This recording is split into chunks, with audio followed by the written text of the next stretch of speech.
We're doing something a little different with tonight's Talkback segment. Instead of a Q&A with an anchor and a guest, tonight we're getting a 3-minute wealth of information straight from a neurology professor. It is information that could save your life or someone you love.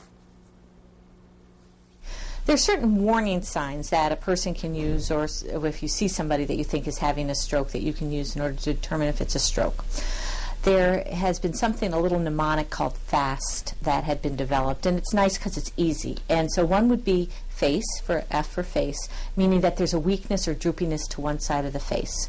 Another thing is arm, like have the person stretch their arms out. If one droops or they can't lift it, is weak, then that would be another sign. Speech, or inability to understand language, is sort of the S out of the FAST. And then T is time, meaning it's really an emergency.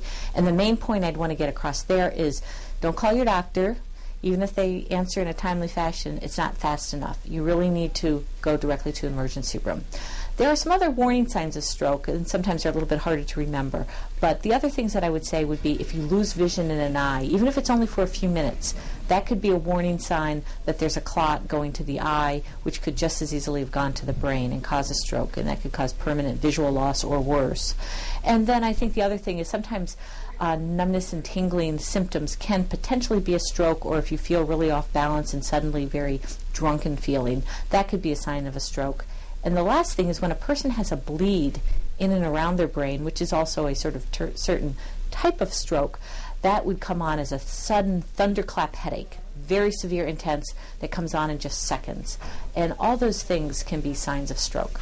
People do die from stroke, not as frequently as they die from heart attack, but it's still the number 3 cause killer in the United States, behind heart attacks and behind cancers. So people do die from stroke, but I think the thing that scares people almost worse than dying is you can get a deficit that's lasting. And, you know, just imagine, even if it was just a visual deficit where you otherwise look okay, but you wouldn't be able to drive your car again if you can't see out of half, the vision.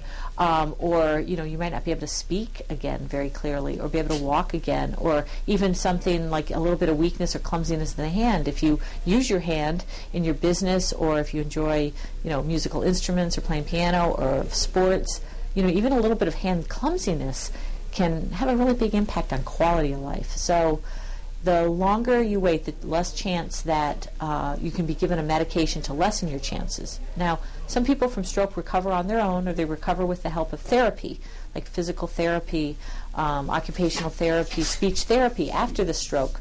But to try to prevent the brain dying is what we're trying to do when we tell people to get to the hospital as soon as possible.